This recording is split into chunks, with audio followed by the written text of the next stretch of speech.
Bom dia a todos e a todos. É um prazer estar aqui com vocês mais uma vez. Queria agradecer a presença de vocês e principalmente a presença do André Rauen, que é coordenador de estudos em estratégias de crescimento das empresas no IPEA. É um pesquisador bastante qualificado, que trabalha com a gente há muito tempo e que lançou um livro recentemente, chamado Encomendas Tecnológicas no Brasil, que é um tema bastante caro para quem trabalha com tecnologia.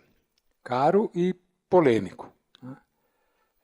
É uma ferramenta, um instrumento utilizado no mundo todo e que aqui no Brasil nós temos uma dificuldade grande de implementar. Já tivemos no passado muito distante, com outras situações históricas em contextos diferentes, inclusive do ponto de vista do aparato legal ou regulatório, o Brasil utilizou muito isso.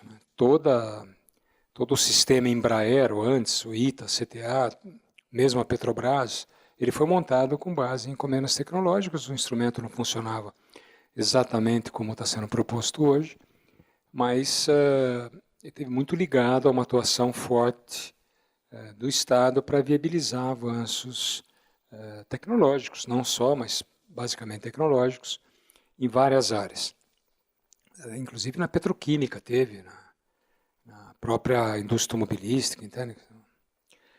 Hoje o foco é levemente diferente, o André vai explicar para a gente. Há resistências grandes de quem mexe com o sistema regulatório, há problema nas universidades, há problema no Ministério Público, no TCU, em todo lugar, porque a ideia de encomenda tecnológica é trabalhar com singularidades, com capacidades localizadas, e isso permitiria um regime especial de compra sem passar pela nossa famosa 8666.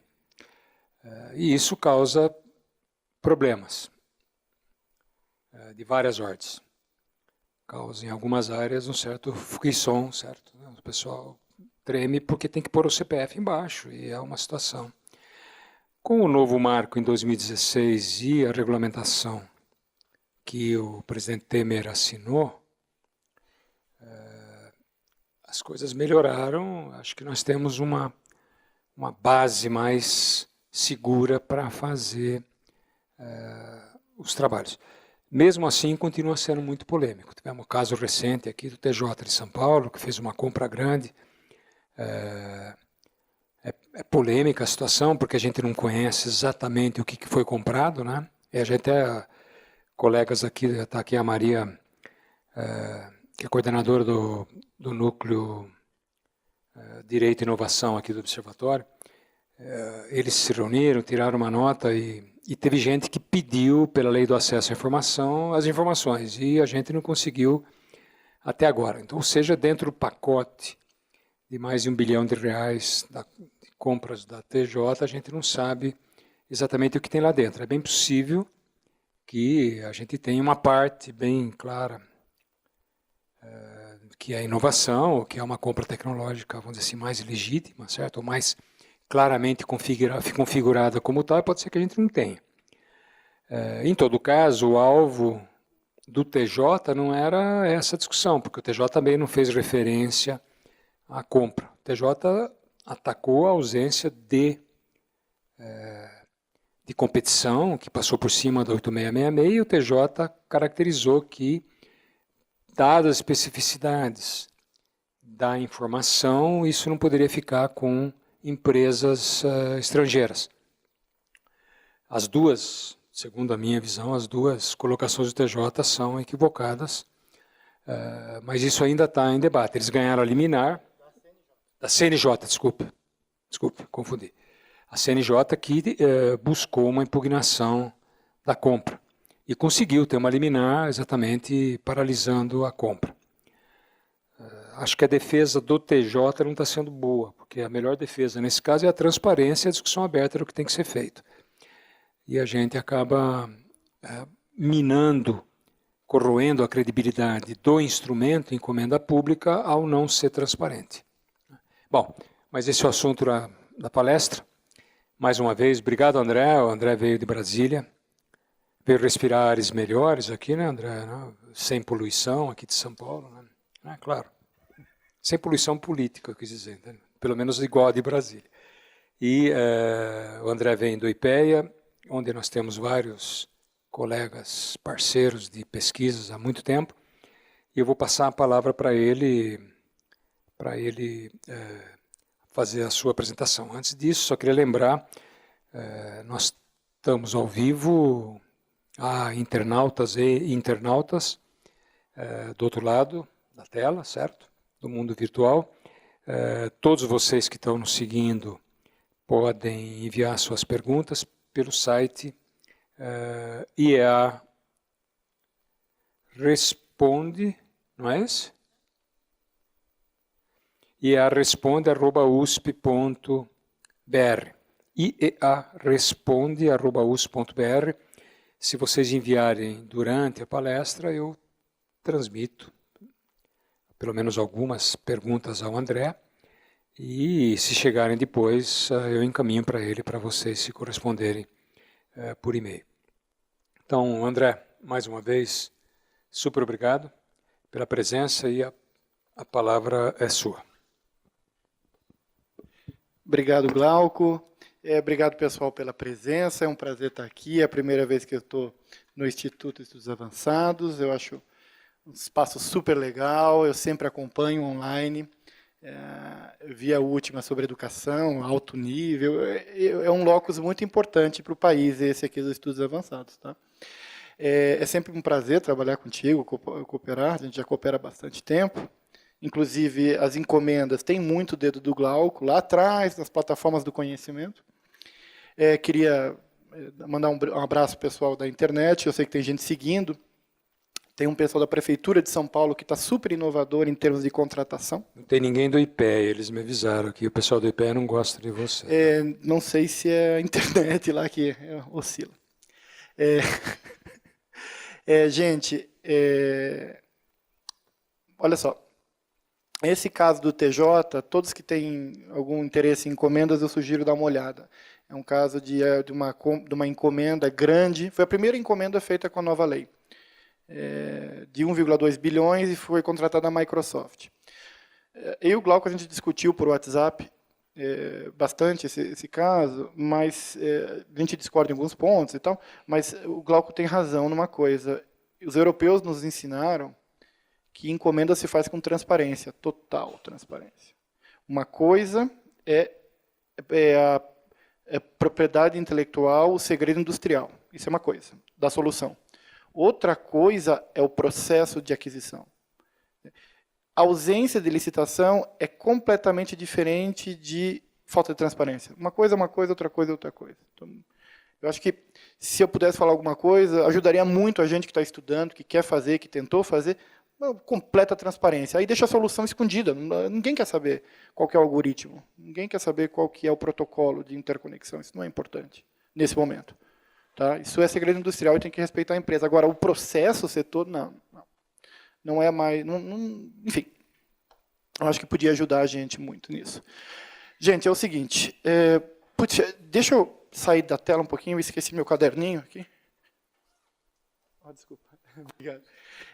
Eu preparei uma apresentação menos enfadonha possível, tá?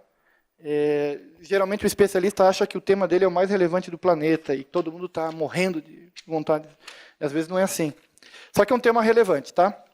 Deixa eu só abrir aqui. Bem, gente, é o seguinte. O pressuposto básico aqui. A gente está numa vibe no país agora de falar muito no investimento privado, na relevância da substituição do público pelo privado. Não tem nenhuma sociedade capitalista desenvolvida no Ocidente que tenha feito o processo de convergência tecnológica sem forte aporte público para a ciência e tecnologia. Não tem. Não tem. Mas os Estados Unidos é justamente o oposto do que a gente imagina. Né? 70% da receita líquida de vendas da Lockheed Martin, é uma empresa de aviação, vem do Departamento de Defesa norte-americano. O Silicon Valley, que os nossos alunos aprendem nos cursos de empreendedorismo, que é fruto do empreendedorismo Steve Jobsiano, coisa que valha, não é verdade isso. O Silicon Valley nasce do Departamento de Defesa e das demandas públicas do Estado. Mesma coisa se percebe no Reino Unido, mesma coisa se percebe na Alemanha. Então, apesar dessa nova vibe, que é legítima, que é republicana e que merece ser discutida, a gente não tem evidências de que houve desenvolvimento tecnológico sem forte apoio do Estado. Eu não vou matar vocês de tédio aqui explicando as falhas de mercado e aquelas coisas. Enfim, é intrínseco do desenvolvimento tecnológico o risco, e as empresas fogem do risco porque é próprio da empresa no sistema capitalista de produção. Não é uma falha dela, é uma característica. A gente pode discutir isso, mas é uma evidência. Então, a encomenda parte desse pressuposto básico. Tá? Não tem desenvolvimento tecnológico, não houve desenvolvimento tecnológico no mundo sem forte apoio do Estado. Tá bom? A encomenda tecnológica é um instrumento citado na Lei de Inovação, entre os 11 outros instrumentos. São 12 instrumentos: subvenção, bônus, crédito, e a encomenda é um instrumento de apoio à inovação na empresa. Tá na lei isso. Tá bom? O que eu vou apresentar para vocês são os limites e possibilidades das encomendas no caso nacional e federal. Por que é nacional e federal? Porque vocês sabem que as nossas leis não valem, as leis federais têm regulamentos estaduais próprios. Então, o decreto de inovação de São Paulo é diferente. É engraçado o que aconteceu, eles pegaram o primeiro decreto que a gente estava discutindo, eu participei da redação do decreto de encomendas, e era a primeira versão, e como o timing político naquela hora, tinha que sair, eles pegaram a primeira versão e fizeram. O problema é que essa não era a última versão, e aí ele ficou muito perto do decreto nacional, que teve muito mais discussão, idas e vindas, ele ficou muito limitado, principalmente em termos de contratação. A gente pode discutir isso. Tá? Mas então vamos falar principalmente do caso federal, que é onde tem mais dinheiro do ponto de vista de volume. Tá? O que é encomenda? É um tipo específico de compra pública. Não tem como fugir disso. Ela não está no marco legal de subvenção, que não existe, mas tudo bem. Ela não está no marco de crédito, ela está no marco de aquisição, compra.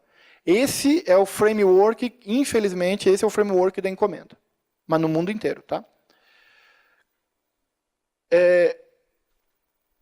Como é que ela é no Brasil? Não, vamos discutir isso mais para frente, senão não vai ser lógico, vai confundir. Tá? Então, a encomenda é uma relação contratual. Como é que os advogados chamam isso? Tem em latim? Oi? Isso. Quer dizer...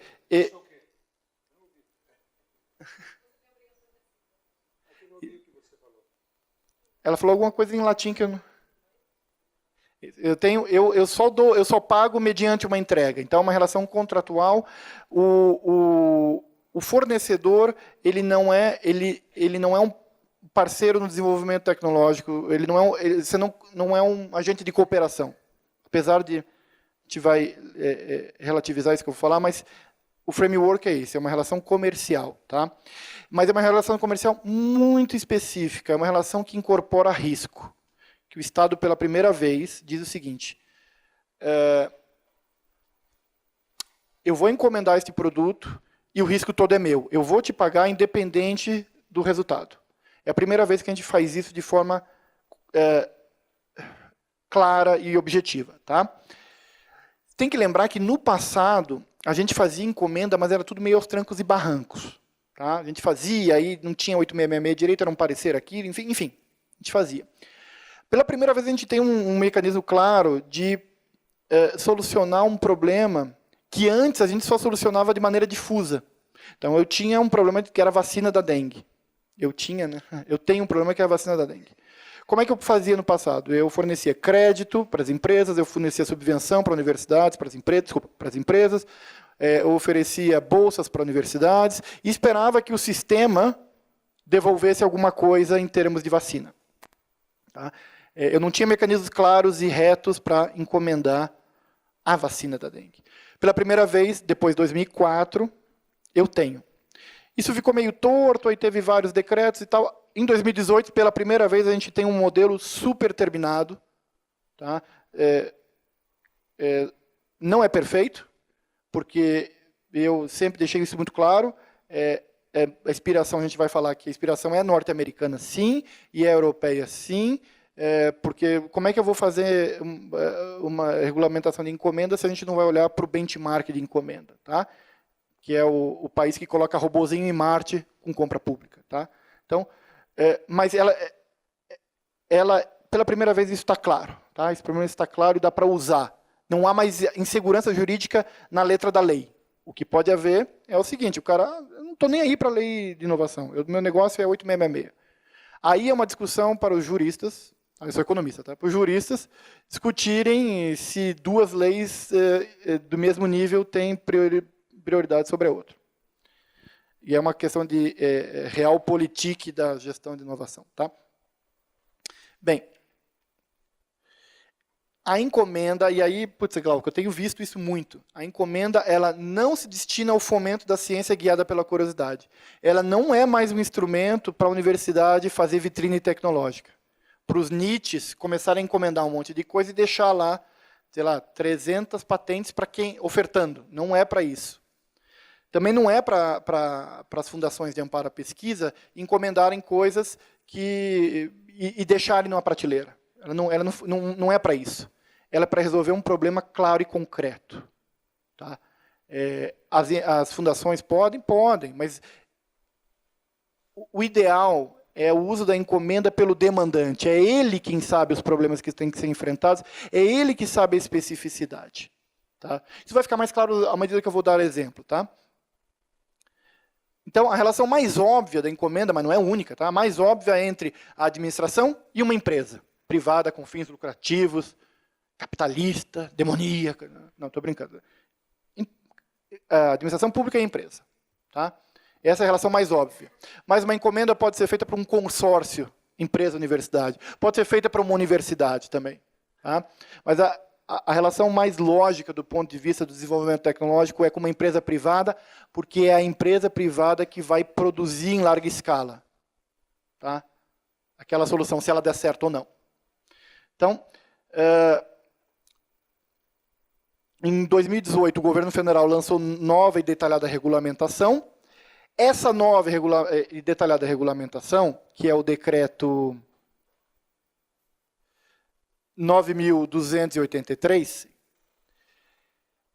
ficou muito ousada. Ficou muito ousada. A gente está prevendo coisas como remuneração via reembolso de custos, aceite do fracasso, contratação de mais uma empresa para fazer a mesma coisa, enfim, é como o Glauco falou, é de arrepiar, é de ficar de cabelo em pé.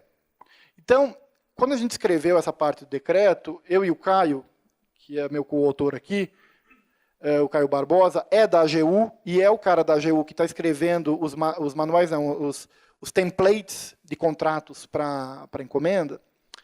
A gente resolveu escrever um guiazinho rápido para como interpretar aquelas coisas super ousadas que a gente propôs para o legislador e o legislador aceitou. Tá?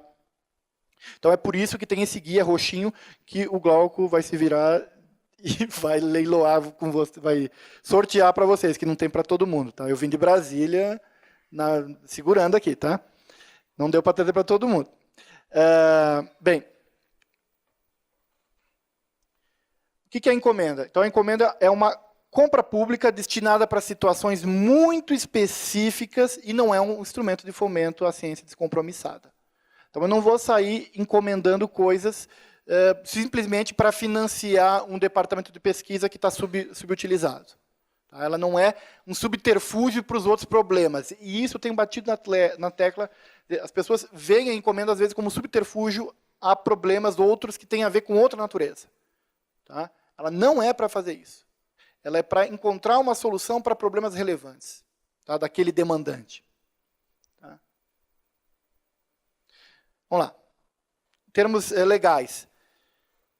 O que é fundamental aqui? O cânone é o artigo 20 da Lei 10.973. Tá? É da Lei de Inovação. Aí tem a redação dada pelo 12.343. Teve uma DIN, mas já está rolando. Está tudo bem, está tudo resolvido. Não esculhamba, Glauco. Está tudo resolvido. Aí tem o artigo 24 da 8666 que diz o seguinte, está liberada a licitação para cumprir o artigo 20. Na 8666 também está lá dizendo o seguinte, olha, o prazo máximo são 120 meses para esse tipo de aquisição. Tá? Os outros artigos se aplicam da 866 nas encomendas? Depende, a gente trata isso no guia. Quando os artigos da 866 exigem coisas incompatíveis com risco tecnológico, e esse ponto é fundamental, Glauco, a gente vai discutir isso, o Glauco não concorda comigo disso, mas vamos discutir. O risco tecnológico, ele define o que você vai usar na 866 e o que você não vai usar. Tá? Isso a gente tratou no manual.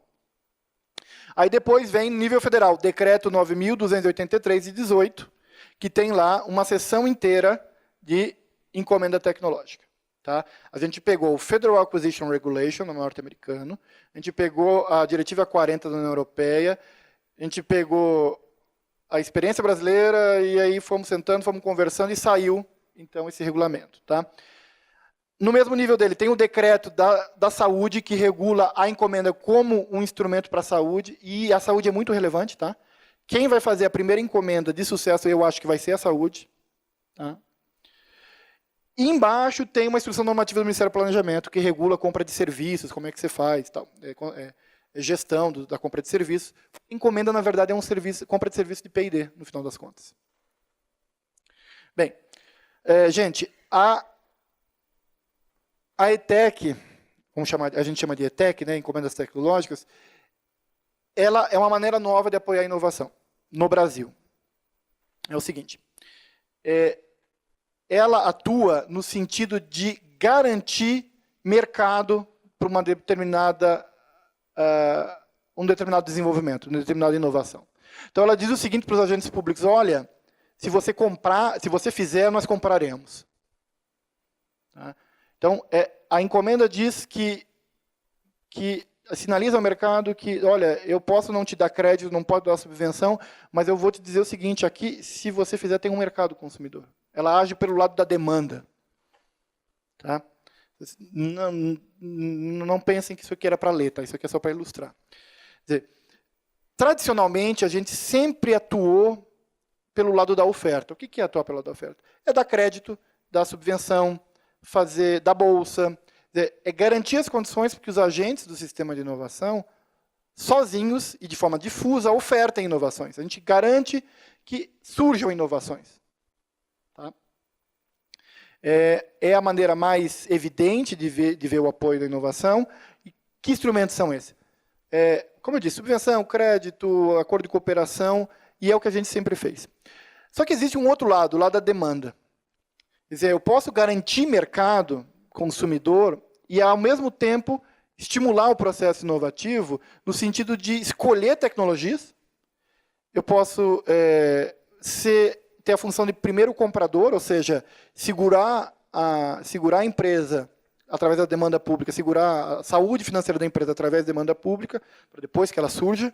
Isso acontece muito no Silicon Valley. Tá? O Departamento de Defesa compra. Aí depois, quando o negócio virou dual, ficou civil, aí o Departamento de Defesa sai. Então, como é que eu atuo pelo lado da demanda? Não é só compra pública. Tá? Eu posso atuar de duas maneiras principais. Compra pública e regulação.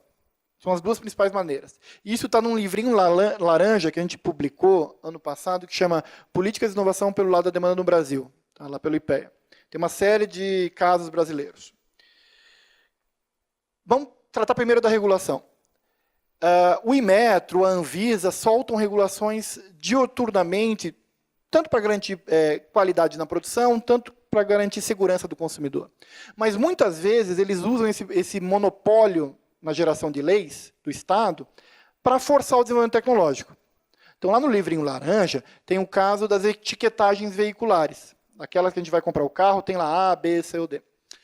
É interessante perceber que o Inmetro, ao exigir etiquetagem veicular, ele criou um mercado que não existia, que era o mercado de carros eficientes. Pela primeira vez, o consumidor passou a valorar, comparar os carros. Eles não faziam, o consumidor não fazia isso. Ele não comparava esse carro com aquele. Agora, pela primeira vez, ele pode comparar esse carro com aquele. Então, o que ele está fazendo? Ele criou um mercado para carros eficientes, de maneira indireta, mas criou. Uma maneira mais direta e óbvia é exigir que esses níveis A, B, ou C ou D sejam cada vez mais desafiadores. Dizer, olha, o A só vai ser o carro que atingir 50 km com 1 litro de gasolina. Isso é uma maneira. Isso pode ser feito.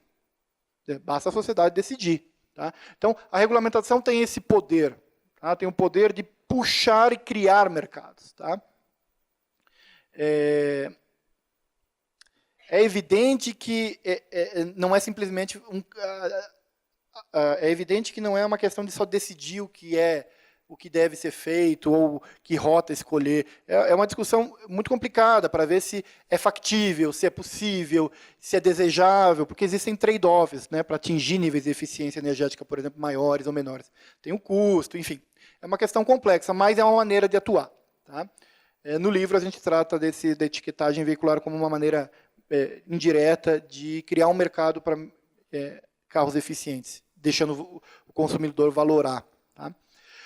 O outro caso mais óbvio é a compra pública. Né? A compra pública eu posso atuar de duas maneiras. Tá? Eu posso atuar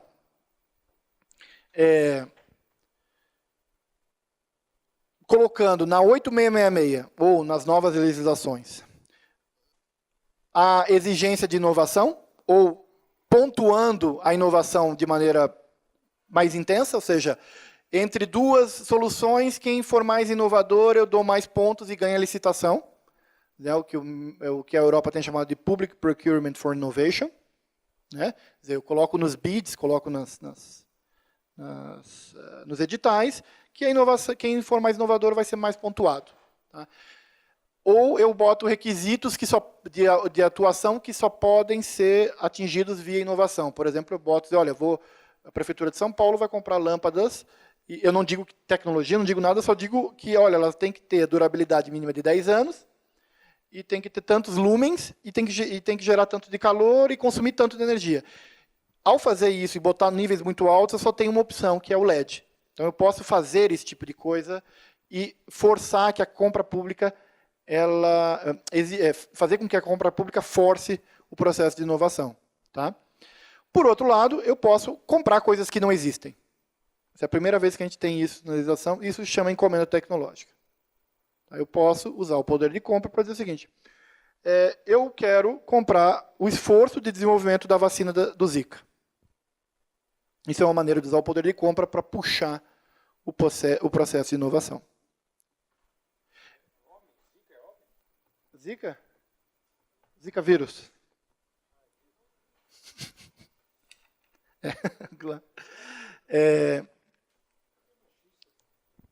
O Zika. Poxa, Glauco, aí não dá. A Zika, então. A Zika.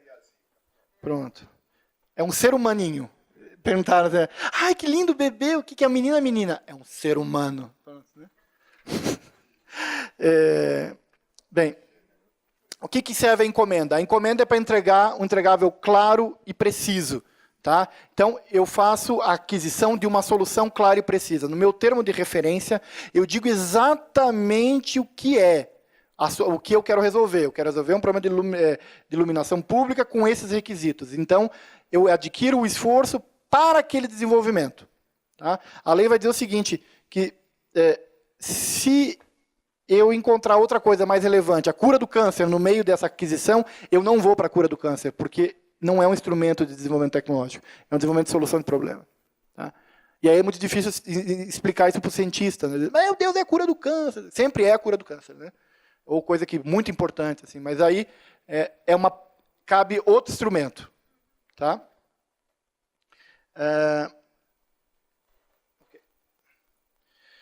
Vamos lá, gente. Da onde é que a gente tirou essa história de encomenda? A gente sempre fez encomenda, né? O Glauco falou. A Petrobras e a Embraer são frutos de encomendas tecnológicas, principalmente do governo militar e assemelhados.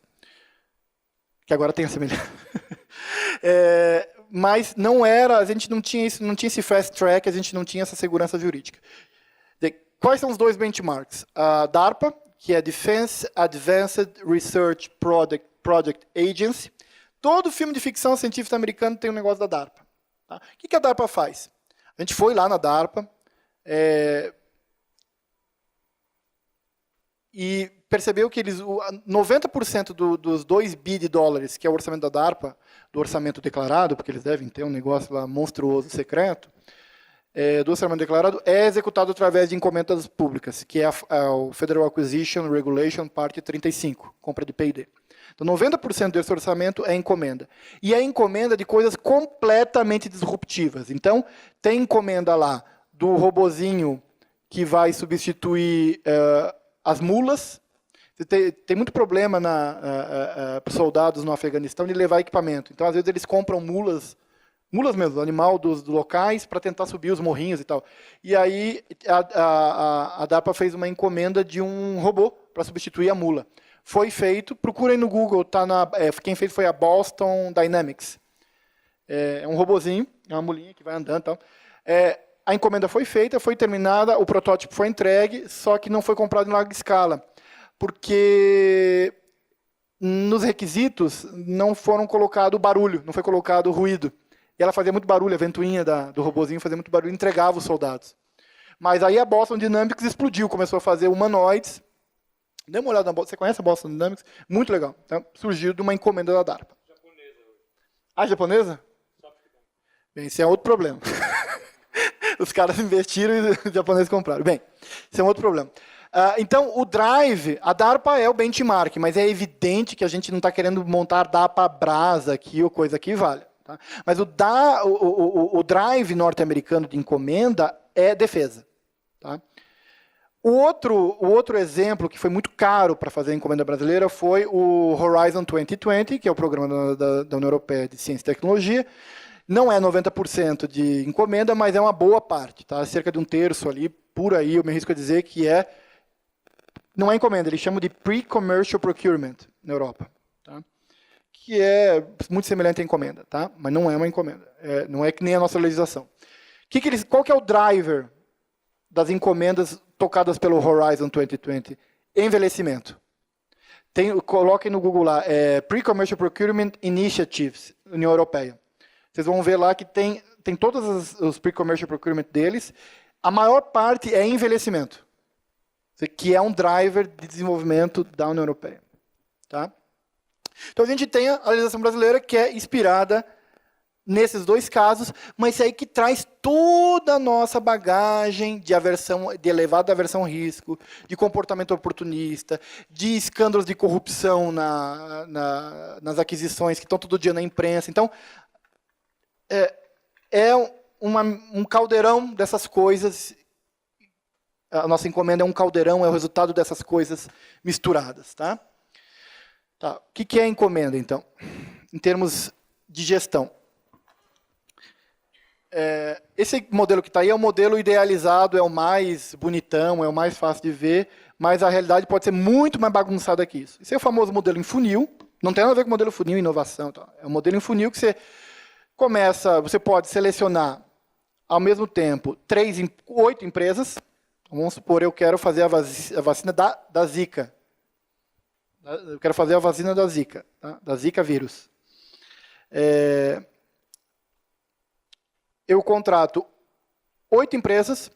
O primeiro estágio, eu digo o seguinte, olha, eu vou pagar vocês a preço fixo e eu quero um estudo prévio de possibilidade dessas 8. Vocês me entregam daqui a 3 meses. As 8 empresas entregaram, eu, Ministério da Saúde, supondo, ou Secretaria de Saúde de São Paulo, eu digo o seguinte, poxa, desses 8 projetos que eles fizeram básicos, eu não sei se é isso, eu não sou da área de saúde, mas estou chutando.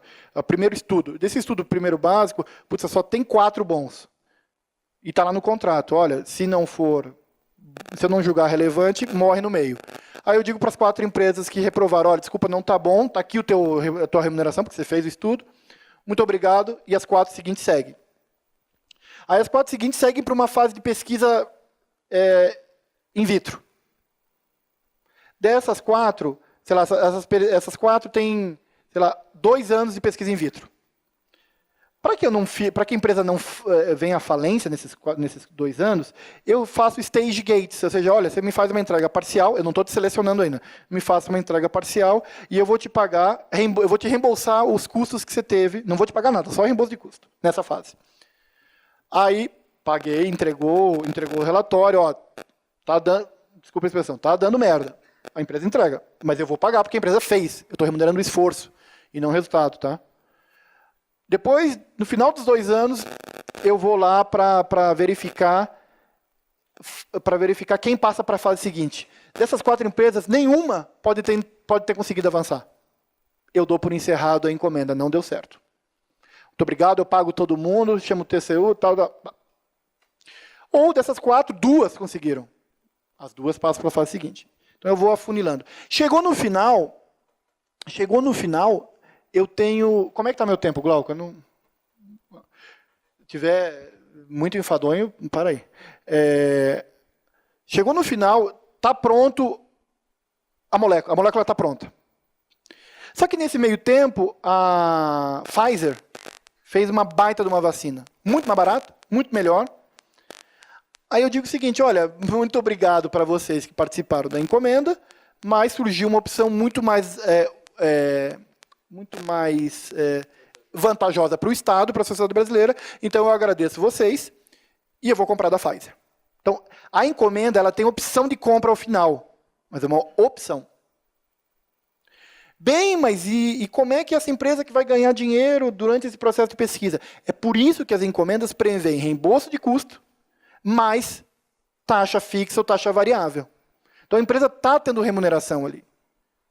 Tá? Ela está remunerando. Tudo bem, as empresas capitalistas farmacêuticas não, ou outras empresas de outros setores não vivem para fazer pesquisa, elas vivem para ganhar dinheiro, para produzir. Mas, ao garantir que ela tem remuneração e taxa de lucro mínima, eu garanto a participação delas no mercado. Tá? Outras maneiras de garantir a participação é dar metade da propriedade intelectual, o total da propriedade intelectual. A lei permite que você negocie. Por que a lei é leniente a esse ponto? Porque este é o único instrumento que a gente tem para resolver problemas concretos da sociedade brasileira que não tem solução. É por isso que o seu uso tem que ser muito bem justificado. E aqui me leva a um ponto. A lei de 2004, que o senhor também participou, fala que a encomenda tem que ter risco tecnológico. Não sou eu que estou falando, não é a DARPA, tem que ter risco tecnológico. Por quê? Porque ela é muito leniente com o fracasso e com a internalização de risco por parte do Estado. Tá? Então não é qualquer caso que vai usar, tem que ter risco. Bem, como é que a gente faz no Brasil para provar, como é que a gente justifica a existência de risco ou não? A lei não fala isso. O decreto detalha que tem que ter comitê de especialista e tal. O que a gente tentou fazer no guia que a gente produziu no IPEA, que não tem força de lei, mas tem uma orientação. De que situações tem risco? A gente está usando a coisa mais... Não é precisa, não é a melhor, mas é a melhor solução dada as circunstâncias. O Technology Readiness Level. Ah, mas para a saúde é diferente. É, mas tem para a saúde também. Ah, mas para espacial, foi feito para espacial. Foi, mas... Enfim, dadas as circunstâncias, inclusive de órgãos de controle, de aceitação de órgãos de controle, a negociação que a gente entendeu mais útil foi usar o TRL. Então é o seguinte, a encomenda, a solução, não é sempre, a gente chama sempre atenção, e na lei está isso, pensar sempre em termos de solução, então não em tecnologia. Então o que é a solução? A solução é um conjunto de tecnologias, que tem a ver com parâmetros mínimos. Então vamos supor que eu tenha que fazer um software para o judiciário, de integração cujos parâmetros nunca foram atendidos pela indústria. Ele não está pronto lá, não é uma questão de customizar. Essa história do software é muito complicada, tá? Mas vamos bater nessa questão de que não está em prateleira. Não está em prateleira, mas não é uma questão de customizar.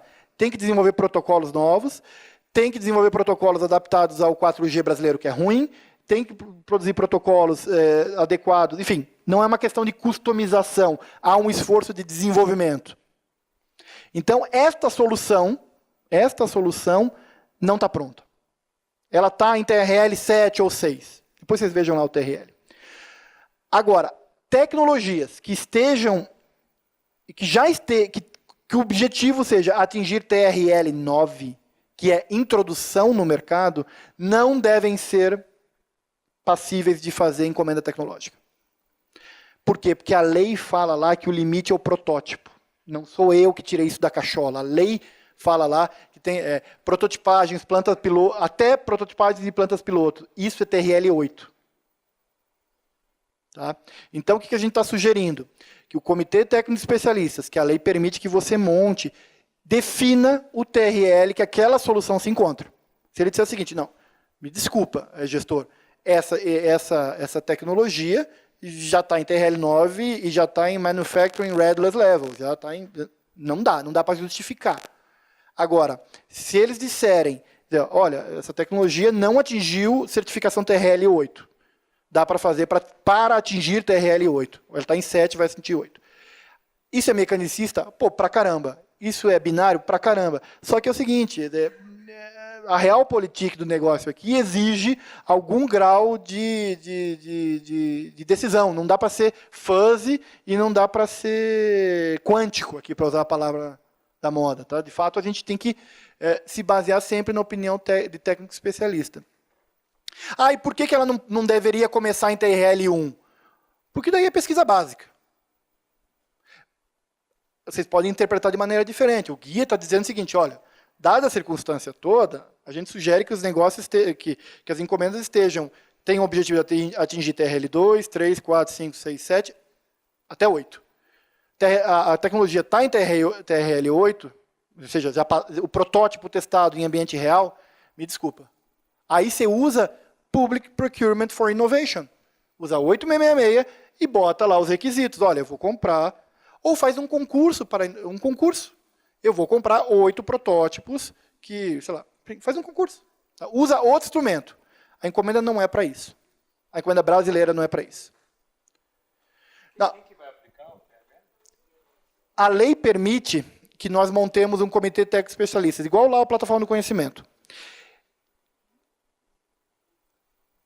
Para casos em que a administração não tem condição técnica de definir, a gente está sugerindo que esse comitê dê um parecer. Está em TRL 8, está em TRL... Enfim. Para casos em que eu tenha especialistas na casa, não tem como fugir disso. Eu preciso de um parecer. Não tem. Porque vai ter glosa aqui. Então, seria o comitê técnico especialista. Mas também não está definido se é 10 pessoas, se é 2, se é 3, enfim.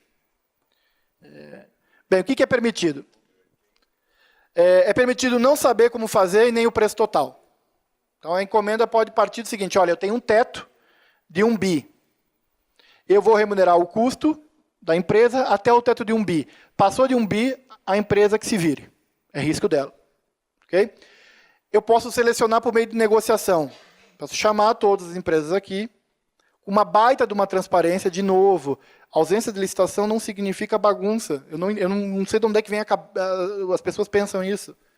Né? A FINEP fazia muito isso, às vezes até Shark Tanks e hackathons, e filmava e discutia. Então, seleção por negociação. Contratar mais de uma empresa para fazer a mesma coisa. Tá?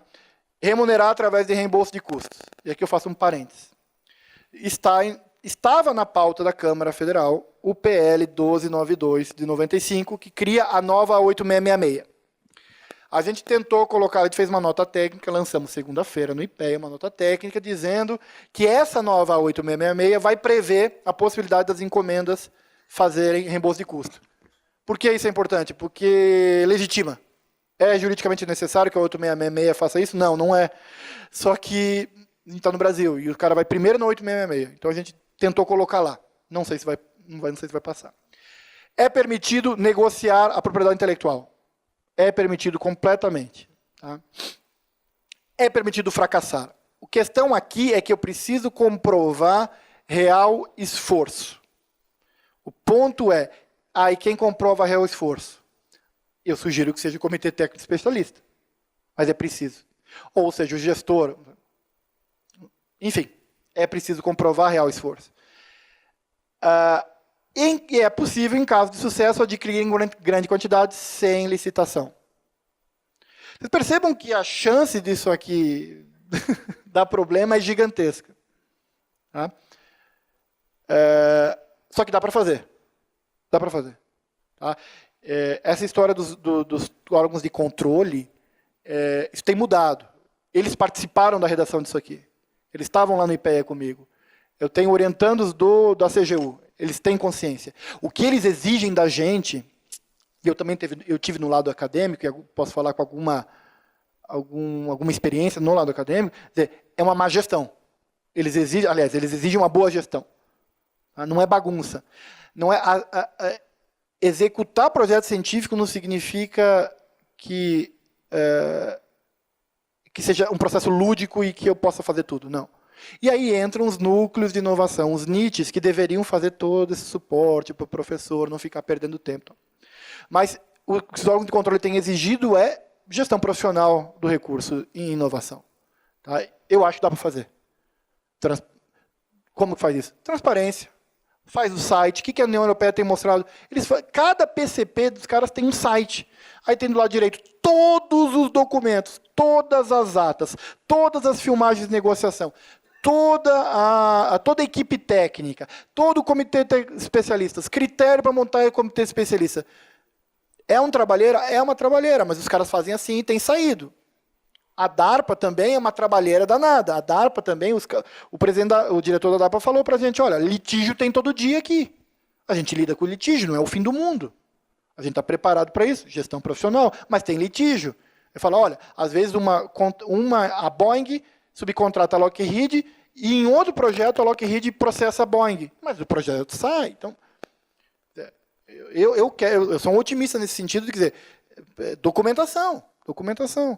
E aí vocês estão vendo, isso exige capacitação técnica e tempo homem-hora. Ou seja, não é para encomendar a pintura fosforescente do auditório. É para encomendar a vacina da Zika, a vacina da dengue, a solução de mobilidade urbana para Marginal Pinheiros. Tá? Então, o artigo 20 e o risco tecnológico. Eu só quis dizer o seguinte, essa história de risco veio da lei de 2004 e alguém, não foi a gente, alguém na disputa legislativa e tal, colocou a definição de risco lá. Está lá. Risco tecnológico. Na verdade, ele confundiu risco com incerteza, mas tudo bem. Risco tecnológico, possibilidade de insucesso no desenvolvimento da solução, decorrente de processo em que o resultado é incerto, em função do conhecimento técnico-científico insuficiente à época em que se decide pela realização da ação. Tá? Esse é o mundo que a gente vive. Então, é isso aqui que a gente vai trabalhar. Tá? Então, está lá a exigência de risco e está lá a definição de risco no decreto. Então, é isso aqui que a gente vai ter que trabalhar. Dá para contornar isso? Dá.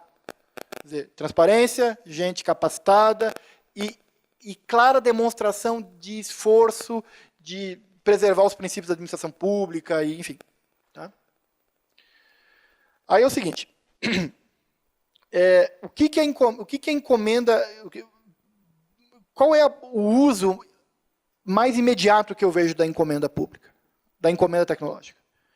Quer dizer, uma coisa me chama a atenção, e aqui eu faço até um testemunho pessoal, uma coisa que me chama muito a atenção e me incomoda, é que Brasília, agora eu estou morando em Brasília, e Brasília está tendo surtos de dengue de novo. E Brasília é o maior IDH, acho que, da América Latina. Porque ele não mora lá. Aí o que acontece? Nós investimos, eu publiquei um artigo de opinião no Valor, mostrando que nós investimos, que o Glauco não gostou, tá? O Glauco não gosta nada do que eu escrevo. Nós mobilizamos, o governo federal mobiliza cerca de 50 bilhões, mobiliza, tá? Não é investimento, mobiliza em termos de crédito, subvenção, Embrapi, tá? Em torno de 50 bilhões para inovação na empresa. E para ciência, para ciência e tecnologia, não para inovação, ciência e tecnologia. Se esse dinheiro não está indo para combater o Aedes aegypti, que tem 3 doenças, Zika, chikungunya e dengue, ele está indo para onde? Não, tudo bem, tem uma porrada de prioridade, indústria automobilística é importante, TIC é importante, indústria 4.0 é importante. Não, peraí, esse mosquito é um problema do século XIX. Assim, ou eu estou fazendo alguma coisa errada nos últimos tempos, e eu acho que eu estou, Porque o que a realidade precisa fazer?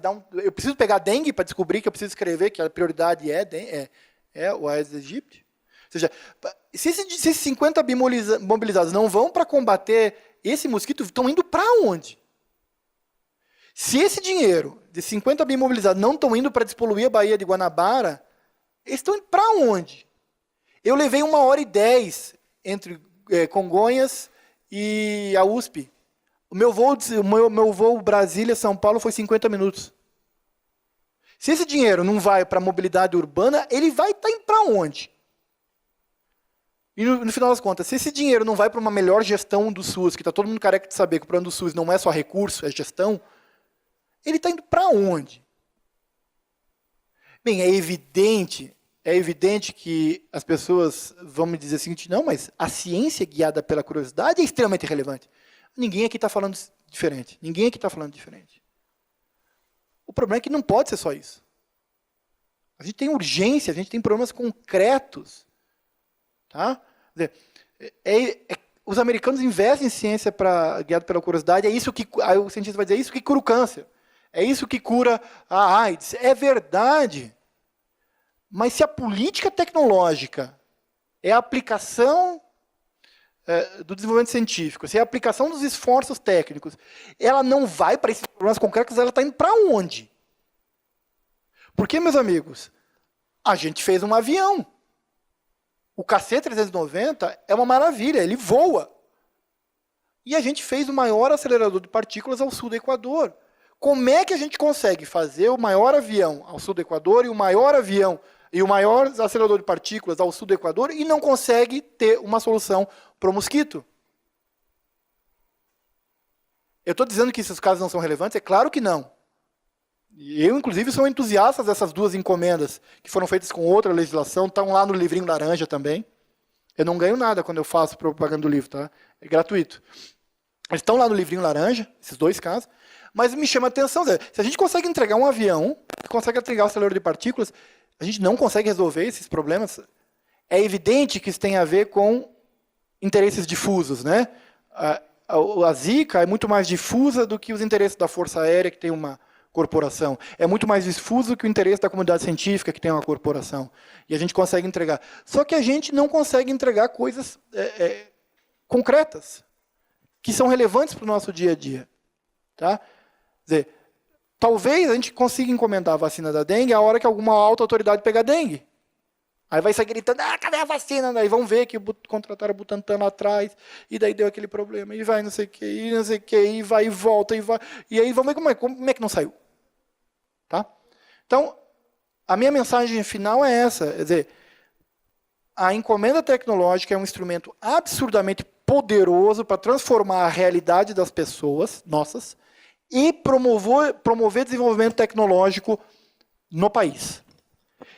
Se a União Europeia tem o drive do envelhecimento e da unificação, se os Estados Unidos têm o drive da defesa, o nosso drive é social.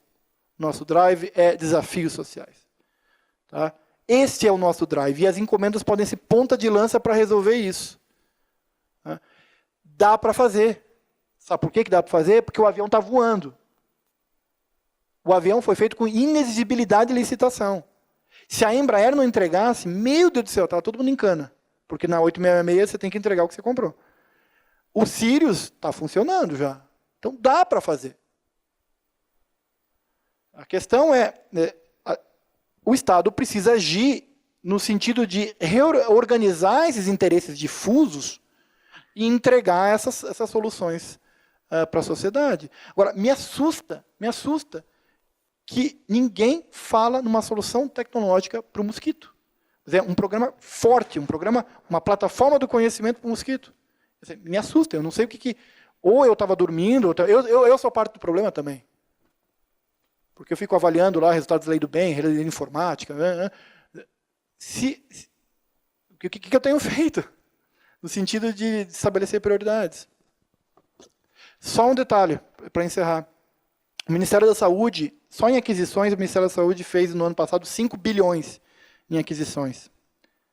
Esse dinheiro todo deve ser usado para encomenda? É claro que não. A encomenda é um pedacinho desse tamanho de toda a compra, que é comprar Serviço de limpeza, serviço de segurança, serviço de seringa descartável, enfim.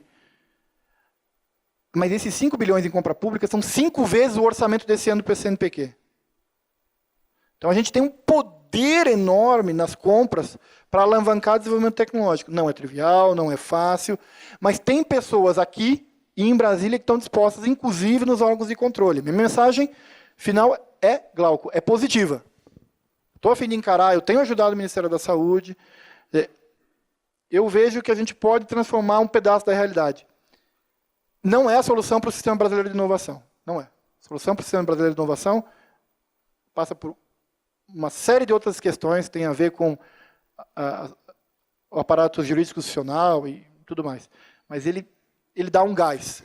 Ela dá uma luz no fim do túnel. Obrigado, André, pela apresentação. Vou abrir para quem quiser fazer pergunta. Já tem pergunta de internautas. Queria só lembrar, quem nos segue pela internet, pode escrever para iearesponde@us.br, mande a sua pergunta. Quem que se inscreve para falar? Eu gostaria só que vocês se apresentassem quando forem falar. Primeiro lá no fundo.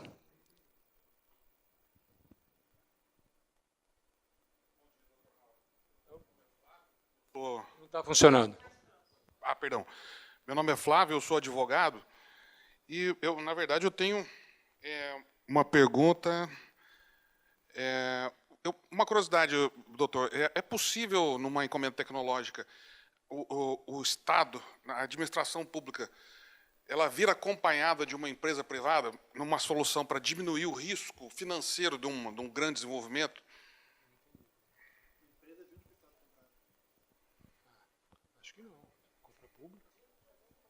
Fazer encomenda, isso, uma empresa privada respondendo por parte dos custos dessa encomenda.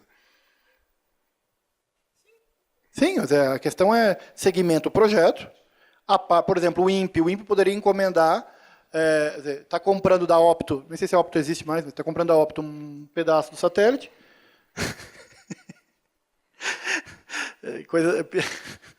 Não sei, eu olhei para você e comecei a rir. A Opto faz um pedaço do satélite e o INPE faz uma encomenda daquele pedacinho que lhe cabe. E depois integra. Mas a relação é administração e subcontratado. Tá? Porque eu fico pensando, doutor, que num caso desse, a empresa privada, ela respondendo por parte desses custos, ela podia ser aquinhoada com direito de propriedade intelectual e aí, quando a solução tecnológica ficasse pronta, ela exploraria isso no mercado, oferindo... Não, mas aí está invertendo a lógica do argumento, está usando esse recurso para subvencionar o esforço da empresa. Não, isso aqui é uma compra pública. Tem uma demanda, eu compro do fornecedor para resolver minha demanda, ponto. Tá, okay. Nesse caso... A empresa pode comprar a hora que ela quiser, de quem ela quiser. A compra pública é diferente da compra privada. Muito bem. O senhor me permite só mais uma pergunta, doutor? Eu tenho 8, na verdade, mas eu vou tentar me conter. Vou fazer um especial de Natal com as tuas perguntas.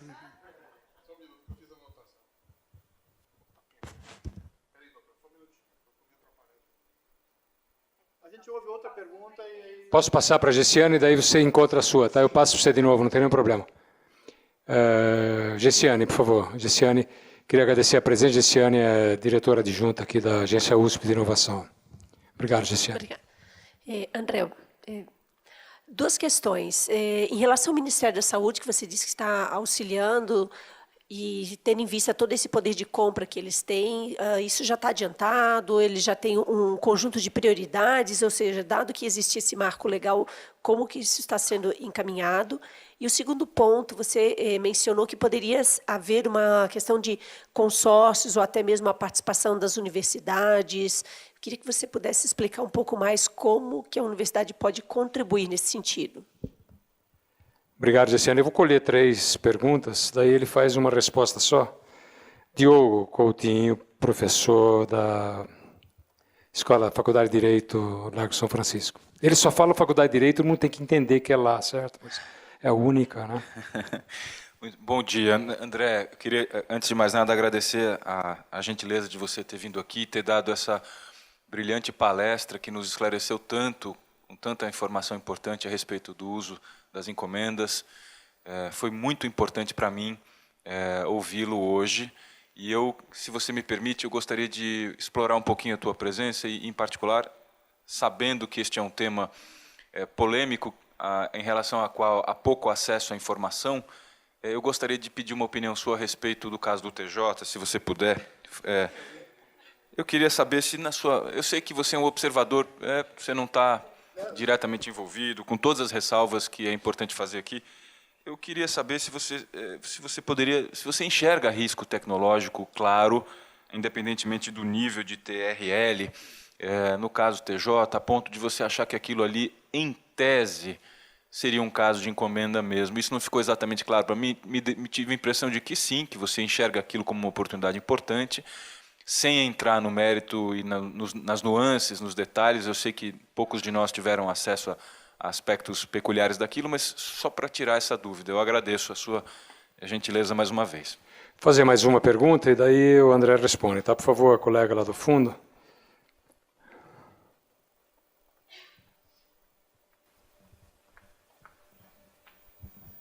Olá, bom dia. Eu fiz questão porque minha pergunta está relacionada um pouco com a pergunta de Diogo. Meu nome é Natália, eu sou advogada da Embraer, estou aqui com meu colega Bruno, e a gente trabalha no setor de defesa da Embraer, então esse é o dia a dia, essas discussões fazem parte do nosso dia a dia, né? Você comentou que o decreto ele traz uma definição de risco tecnológico que confunde com incerteza. Minha percepção é que, no âmbito do direito, essa discussão ainda é muito imatura. A gente já avançou nisso, a gente já tem muita tese sobre isso em outras áreas, em concessões, em infraestrutura, mas a minha percepção é que, no âmbito da inovação tecnológica, essa discussão ainda precisa amadurecer mais, para a gente ter uma compreensão mais adequada do que é risco, do que é incerteza, do ponto de vista de projetos de tecnologia. Então, eu queria ouvir sua opinião, como economista, e explorar um pouco esse conceito de risco e incerteza, por que o decreto não teria trazido uma definição tão adequada assim. Bom, eu lembro, minha memória é boa. Eu sou jovem ainda. Gessiane, história dos consórcios, eu imagino que a gente possa fazer o seguinte. Quer dizer, você tem uma encomenda de novo satélite, o INPE se junte com Engenharia Mecânica da USP e os dois juntos façam cada um faz uma parte da encomenda, eu remunero um de uma forma e outro de outra. Eu tenho um mecanismo para remunerar todo mundo. Por exemplo, a USP eu jamais remuneraria com reembolso de custo mais taxa fixa, porque não faz sentido, a USP não tem vida-lucro, mas eu remuneraria com reembolso de custo. A empresa, a Embraer, por exemplo, eu remuneraria com reembolso de custo mais uma taxa fixa. Essa decisão matricial é permitida, tá, na encomenda. Não é fácil fazer, porque sempre alguém vai te acusar de ter sido favorecido. Isso sempre vai existir. Pessoas para te glosar a tua decisão sempre vai existir desde a compra de água. Por que você não comprou a água em garrafinha, comprou copinho que não se usa mais? Pode aparecer um procurador, alguém do Tribunal de Contas do Estado e dizer o seguinte: não, tudo bem, é mais barato, mas isso aqui leva 500 anos para se decompor. E ele vai lá e te glosa. A gente está nesse nível de loucura. Então, assim, a gente viu que isso aqui é super complicado, super forte, mas a gente tem problemas na compra da água. Então, dá para fazer. E o consórcio, a gente já tinha pensado, isso faz parte do framework de encomendas. Lá nas plataformas do conhecimento, a gente ia fazer esses... Plataformas do conhecimento, vocês não sabem, é um programa de 2014, quer dizer, gestado lá no governo da Dilma, lá no apagar das luzes, daquela maluquice toda que virou. O Glauco participou intensamente, o João Denegre, eu, enfim. E aí o país virou de cabeça para baixo e não foi para frente o programa. Tá? Era um programa baseado em encomendas, antes mesmo dessa lei de 18. Tá? A gente ia fazer tudo com o que tinha na época, que era a lei de inovação só. Então, dá para fazer o consórcio, e eu penso que sempre... Agora, eu posso também encomendar, tá? Eu posso encomendar da USP, o Ministério Minas e Energias pode encomendar da USP o desenvolvimento de algum radioisótopo, sei lá. E eu posso fazer isso. Putz, não dá para ficar falando que esse é o principal mecanismo, porque senão o que vai virar? Vai virar mecanismo de financiamento para a universidade. Não é isso o instrumento. O instrumento tem que resolver problema. Tá? A outra pergunta, já eu esqueci. Então, está super avançado, eles estão fazendo uma portaria. A portaria já passou pela minha mão, passou por bastante gente da indústria. Portaria super inovadora. Eles participaram daqui, desse guia, participaram do livro La Laranja. A portaria vai sair. O problema é que me parece que o governo federal está todo em reestruturação. E esse processo ainda não acabou. Tá? Mas, assim, meu feeling é que dali sai primeiro, porque eles têm gente capacitada, dinheiro e interesse. E problema para resolver. Tá? Eu acho que sai dali. Eu ficaria de olho neles. Tem que ver como é que fica esse negócio de PDP, porque a PDP, cá entre nós, ficou super bem, ficou carimbada a PDP, né? Eu não sei como é que vai ficar, teve problema, como toda a política de CIT teve problema. Mas, assim, os caras estão super empolgados. Tá? Estiveram no lançamento do guia lá no IPEA. Eu tô animado. A outra pergunta era o risco e incerteza.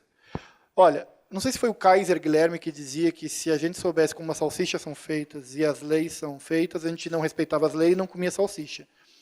Eu não sei de onde é que veio esse definição de risco que está no decreto. Eu sei, mas não vou contar para vocês. Eu sei.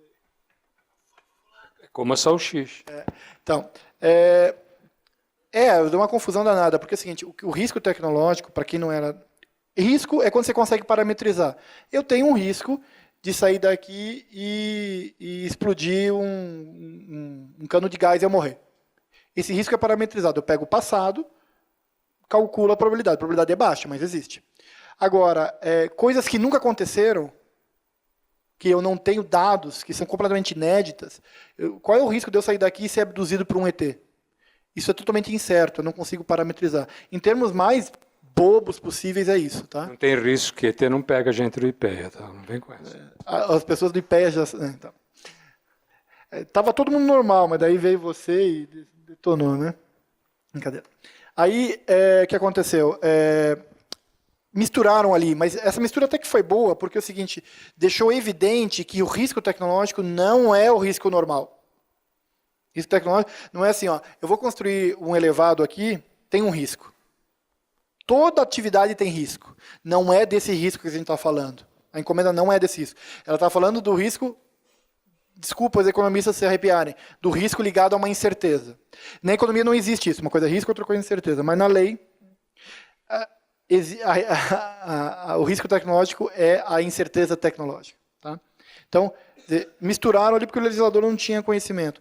Mas também é exigir demais que o legislador, numa coisa super complicada aqui, comece a fazer digressão sobre incerteza. Então, incerteza, que o termo incerteza ele não está tratado nas legislações brasileiras, no arcabouço jurídico. Então eu acho que, talvez ele tenha achado melhor, não vou botar risco, que todo mundo entende, e vou fazer uma bagunça aqui e dizer que é o risco ligado à incerteza.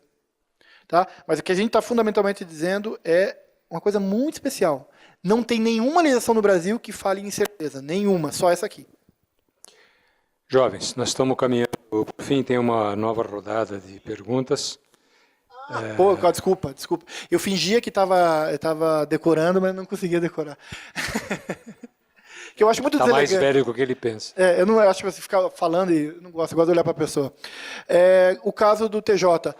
Assim, poxa, eu fiquei chateado. É difícil a gente criticar uns caras que foram inovadores. Fiquei puta feliz que os caras fizeram isso. Puta feliz. Só que, por outro lado, poxa, meio de cabeça para baixo, assim, se eu posso falar alguma coisa, faltou um pouco de transparência, me parece. Porque eu procurei as coisas, meus colegas pediram os documentos não foram enviados. Poxa, o guia, acho que a palavra transparência aparece umas 300 vezes no guia.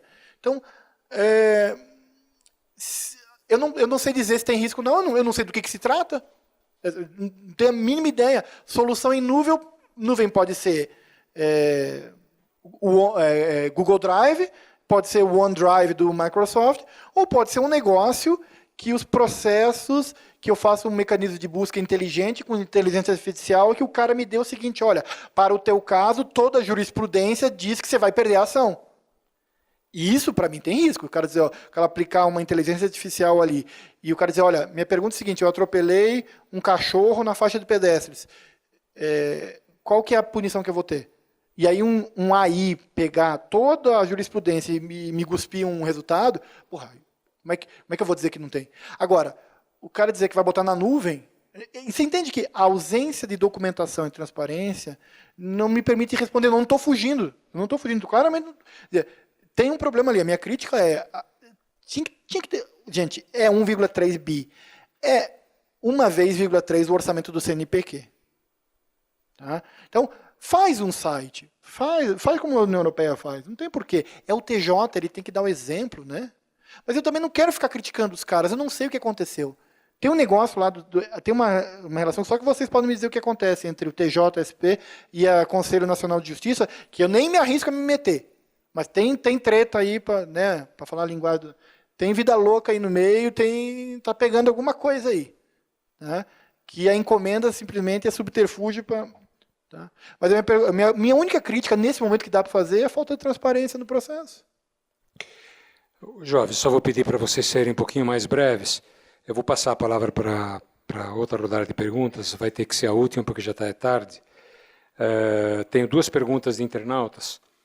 O nosso colega Vitor Monteiro, aqui do Núcleo Jurídico, lá de Paris, ele pergunta que após o robustecimento do marco legal, em favor da encomenda tecnológica, o que falta? Falta coragem do poder público, tem ausência de institucionalidades de fronteira, tipo da ARPA nos Estados Unidos, ou a convergência quanto aos problemas públicos a serem encomendas.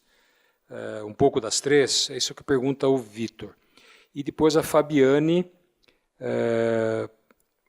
Velasco, que é da Agência Espacial Brasileira, ela pergunta se é possível algum arranjo de financiamento para uma encomenda pública, se é possível algo parecido como foi feito no projeto Sirius, em que teve a participação do Ministério de Ciência e Tecnologia, da FINEP e da FAPESP. Então, são as duas perguntas aqui. Vou passar para o Cláudio. Depois tem o colega lá. Só vou propor que as suas 7 restantes você faça uma, tá? E depois você pergunta as outras para ele. Cláudio. Eu queria só fazer uma observação, que na sua palestra ficou evidenciado que a sequência desse projeto, desse programa, o início, o meio e o fim, depende muito de uma entidade que você vou chamar de entidade, que é um grupo de avaliação do progresso. Então, eu queria que você falasse um pouco disso, porque um programa que tem 10 anos não pode ter um grupo de avaliação que muda todo mês. Né? E a segunda questão que está mais ou menos ligada a isso é se nós vamos ter uma agência como tem nos Estados Unidos. Porque quem vai ter a liderança de acompanhar, de escolher, de selecionar, de colocar recursos durante 10 anos, considerando o que nós sabemos do nosso país. Quem mais? Tem alguém mais que pediu a palavra? Obrigado. Doutor, durante a palestra, o senhor mencionou que existe uma opção de compra para a administração pública, mas, ao mesmo tempo, o senhor disse que a encomenda tecnológica ela não se presta à pesquisa pura, pesquisa básica, né? Movida só pela curiosidade. Como funciona, então, esse mecanismo de opção de compra? E eu queria perguntar também se existe uma obrigação da compra ser imediatamente após a conclusão da pesquisa, vamos dizer assim. Antes de você responder, posso eu colocar umas perguntas? Não, eu queria, além de agradecer a sua apresentação, me chamou a atenção 2 pontos que eu sugiro que vocês tratem com muito carinho. Um tem um pouco a ver com a pergunta do Cláudio. Colocar nas mãos de um comitê não vai dar certo. Falo bem claro para você, não vai dar certo. Ainda mais que vocês estão colocando várias coisas dentro da sacola comitê. Uma delas, que é o acompanhamento do real esforço, quem tem que fazer é quem contrata. Isso eu enfrentei o tempo todo na FINEP, a FAPESP enfrenta isso o tempo todo. Então você faz o acompanhamento do projeto, 3 meses, 6 meses, 4 meses, cada agência ou cada contratante tem a sua e define em contrato qual é o acompanhamento, como foi feito com o KC. Você acha que a Embraer fez o que ela quis? Está o acompanhamento da aeronáutica, ia lá, acompanhava direitinho, não tem nenhum problema. Então, colocar nas mãos de um corpo de sábios de Brasília não vai dar certo. Sabe por quê? Porque, primeiro, que não existe sábio em Brasília. Segundo, que os sábios em Brasília, aqueles que se dizem, mudam a cada semana. E ele vai ser um tribunal de último recurso que vai estancar tudo e vai deixar com que todos os advogados que são contra, todos os jurídicos que são contra as compras, as encomendas públicas, não levem para lá como recurso para estancar a compra. Então, esse é o primeiro problema. O segundo problema, introduzir TRL nessa discussão, eu acho uma tragédia. Conheço direitinho o TRL, vi como é que funciona. A Embraer usa TRL, por exemplo, para fazer uma adaptação lá para fazer avião. Mas é uma simplificação que a Embraer usa. A NASA usa de uma maneira completamente diferente. A GE tem, em vez de TRL, ela tem Manufacturing Readiness Levels. Ela tem outro tipo de discussão. Tem 500 tipos de discussão. Por que não trabalha com aquilo que está na lei simples, que você falou que você chamou que isso era a minha divergência com você, que é inovação. Se não é inovação, se é alguma coisa que já está em prateleira, não é inovação, gente. Então, se tem inovação, tem risco. Se tem risco, está aprovado. Não tem conversa, isso está lá nos documentos de Frascati. Você pode usar, você não precisa recorrer a nada, a tribunal nenhum, a comissão nenhuma. Vai introduzir TRL que não tem nenhuma tradição no Brasil. Ninguém sabe aplicar. As aplicações que são feitas pela engenharia. Eu tive oportunidade, estou falando isso porque eu tive oportunidade de discutir muito com o Mauro Kern, que é vice-presidente, não sei se é, acho que continua sendo, da Embraer. A Embraer fez uma adaptação, a Agência Espacial Brasileira também faz, mas também é adaptação, entende? Ninguém sabe fazer isso direito no Brasil, gente. Entende? Você está dizendo que vocês vão fazer em Brasília? Duvido, faço pouco, vai ser um desastre. Então, eu sugiro que vocês não introduzam a questão no TRL, porque introduzir um bode no meio da sala, não precisa.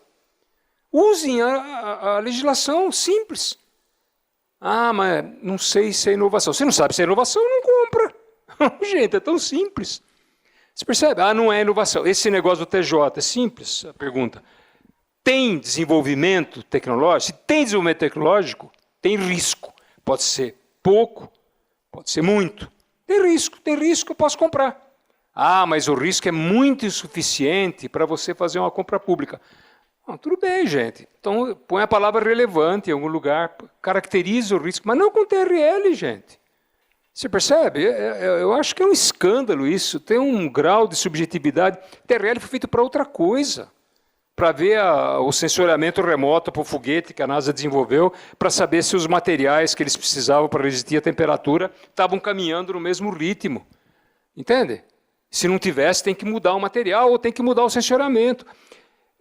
Tem nada a ver com o Brasil, não tem nada a ver com marco regulatório, não tem nada a ver com advogado, não tem nada a ver com legislação, gente. Pelo amor de Deus, entende? Pô? Então, estou falando isso porque nós podemos repetir a história do Brasil. Bons instrumentos foram sufocados e asfixiados por uma visão que tenta resolver problemas de uma maneira de centralizar em algum corpo. Isso acontece em vários comitês, vários. Eu sugiro que vocês não façam isso.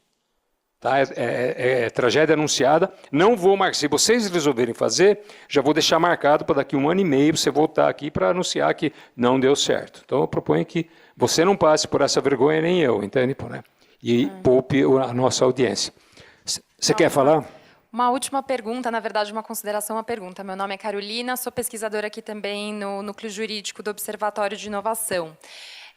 Acho que eu pediria também algum esclarecimento maior sobre esse comitê, porque, na verdade, o que parece realmente que há uma duplicação de entidades ou de instâncias que vão, de alguma maneira, dizer o que é o risco tecnológico, se aquilo pode ser uma encomenda ou não.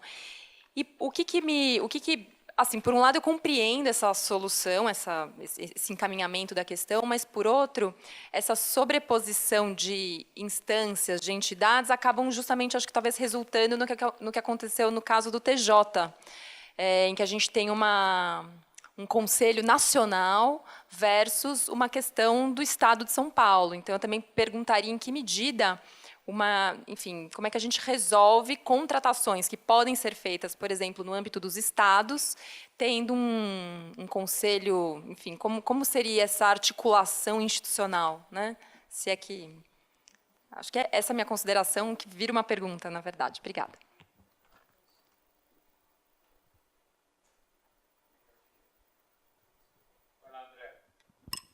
Vamos encerrar.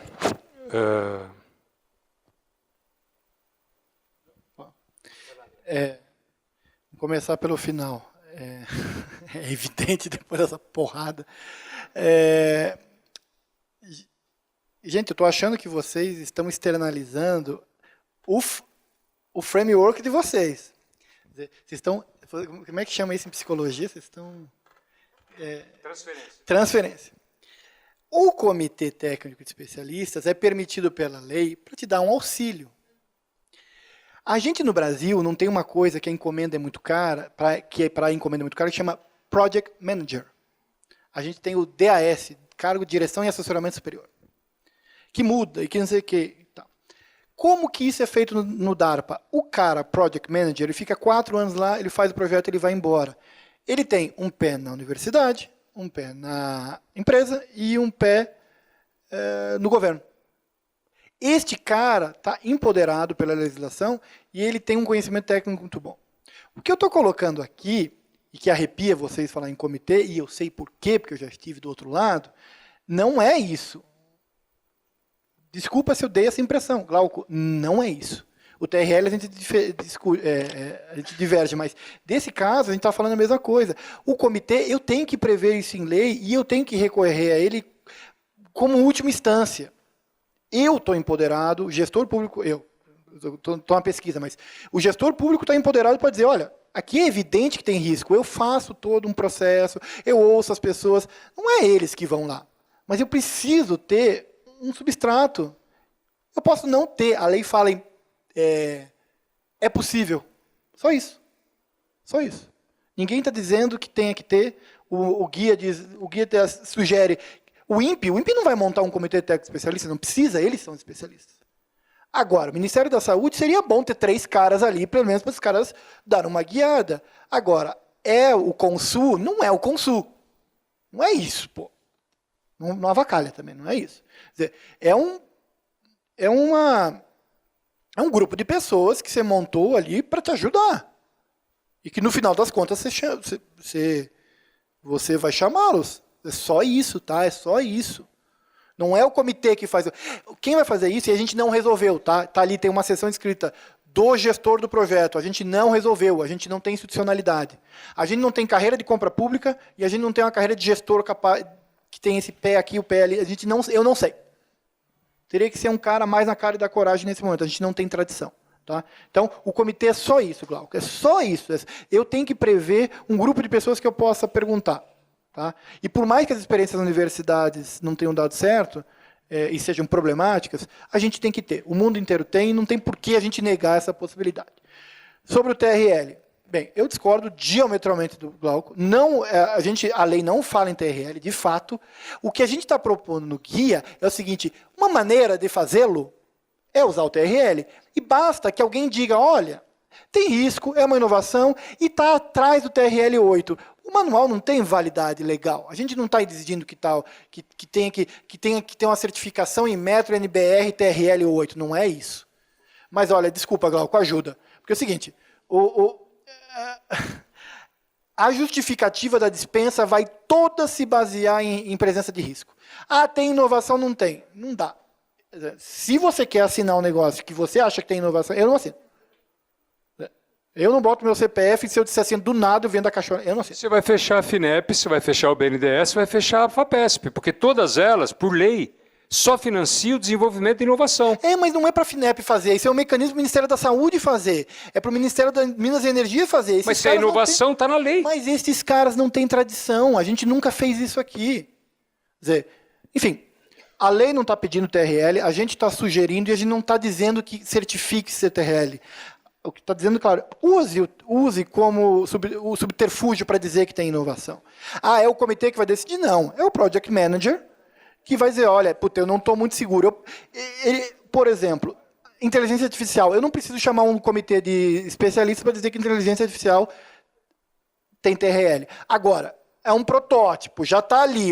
Situações limítrofes, Glauco, situações limítrofes, eu tenho que usar de tudo que é possível. Ninguém está exigindo que tenha isso. Tá? Ninguém está querendo, não está querendo engessar o processo. E o TRL, desculpa, é o que os órgãos de controle usam, é o que o INPE usa, é a que a EB usa, é que a Embraer usa, e o que eu estou botando aqui não é nem o TRL da NASA, é uma tropicalização. Tá? Então, eu discordo do Glauco, tá? Eu quero deixar isso claro. E a gente tem que dizer... Pega bem para você, de vez em quando. Mas a gente discorda educadamente e tecnicamente, porque o Brasil está uma maluquice, né? O Vitor fez uma pergunta sobre... Mon ami. Bonjour, mon ami. Je ne sais. Não sei. É tudo. A gente não tem tradição em fazer isso, a gente tem uma aversão ao risco maior do que o normal. Todo mundo tem aversão ao risco nos países desenvolvidos, mas aqui é maior. A gente tem um sistema de inovação complicado. Eu não sei, Vitor, não sei.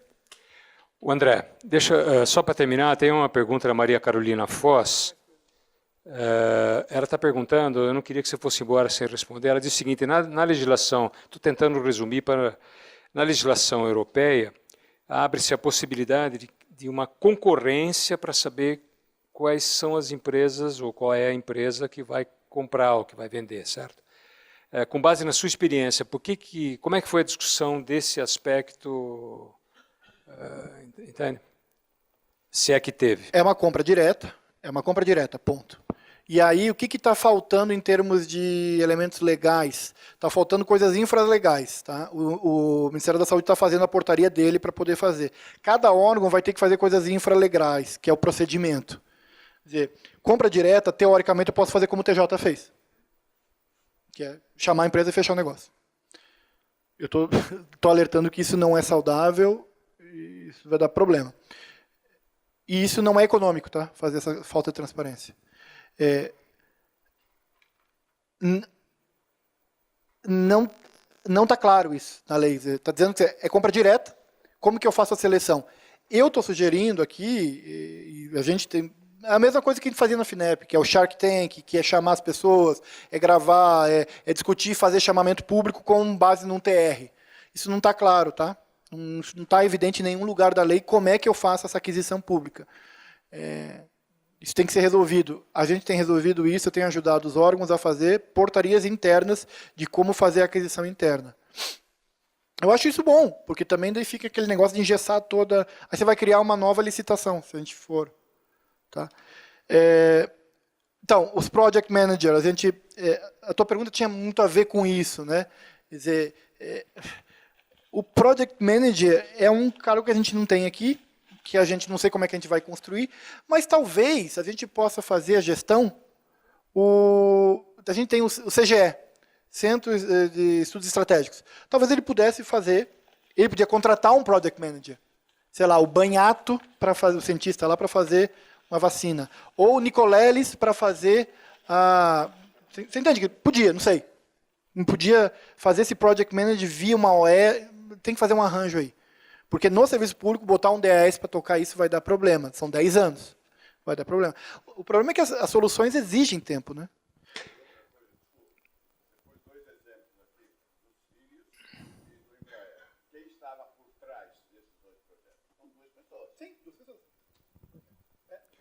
Jovens, o assunto é palpitante, tem 1 milhão de perguntas. Eu sugiro só que, com a permissão do André, que a gente encerre. É possível? Sim. Se tem mais alguma coisa para responder? A última coisa, que é a opção de compra e ciência básica. a opção de compra está lá, porque se der certo eu tenho que comprar. Só isso. Não quer dizer que eu vou sair pesquisando a ciência básica esperando num dia chegar numa coisa irreal. Não, simplesmente eu vou tentar. Não der certo, eu posso não comprar. Tem que ter um objeto desde o início. Se não, se dá subvenção, dá crédito. André, só queria convidar você, queria agradecer, queria convidar você para tirar um papelzinho aqui. Vai lá. 10. Número 10. Quem é o número 10? Bingo, linha 10. Nota 10. Você ganhou um livro. Você ganhou. Tem um número na cadeira. É que nem palestra de autoajuda. E onde está o número? Onde está o número, coisas Cristiane? É que nem palestra de coach. Você ganhou um presentinho. Mais uma, André, vai lá.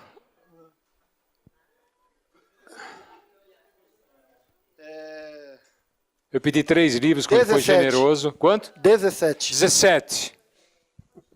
Quem é 17, Cristiane? Pode vir pegar aqui. 17. Vai lá. Então, próximo, 9. 9. Mas como não tem se está aqui o papel? Não foi a pessoa, não foi a pessoa. 46. Não vai funcionar. Não vai funcionar. O pessoal está online, já entrou no Facebook. Então, dá o 45, gente. Ô, gente. 39. É, 30... o 45, então. Pronto. 39. 39. Vou chamando aqui. Né? 37.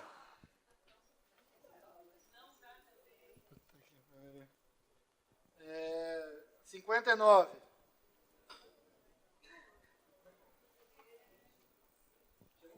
48. 48. 47. 47? Pronto, ganhou um. Vamos por aproximação. Para baixo sempre. 55. Ou 54. 54. 53. Vai, pega outro aqui. Meu. Não, tem outro aqui. 51. Aqui tá bem mal embaralhado. 40. 3. Isso, Glauco, obrigado. Meu Deus. 7. Opa, pode pegar. 16.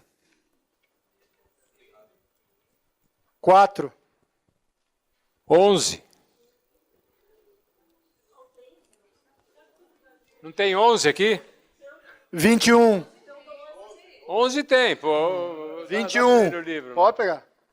21. 21 tem. 5. 5 é Gessiane. Dá lá, Gessiane. Pronto.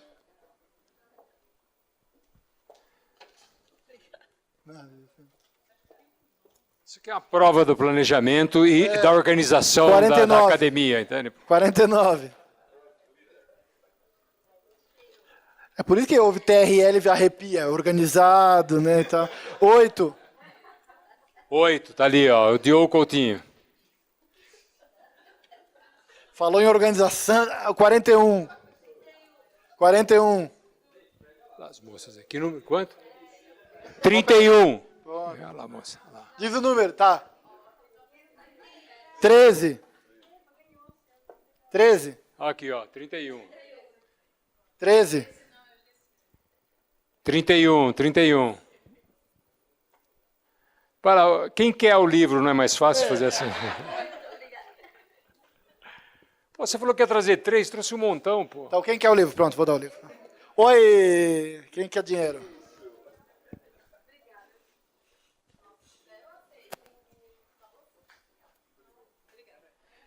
Quem não ganhou o livro pode abaixar, tem PDF no site do IPEA, de graça, tá? Pronto. Super obrigado. O próximo debate, jovens, o próximo debate será no dia 2 de abril, às 11 horas da manhã, aqui nesse mesmo auditório, com Oscar Vilhena, que é diretor da Escola de Direito da Fundação Getúlio Vargas, e ele vai falar sobre o plano de segurança do ministro Sérgio Moro. É um tema que envolve tecnologia e um pouco mais além.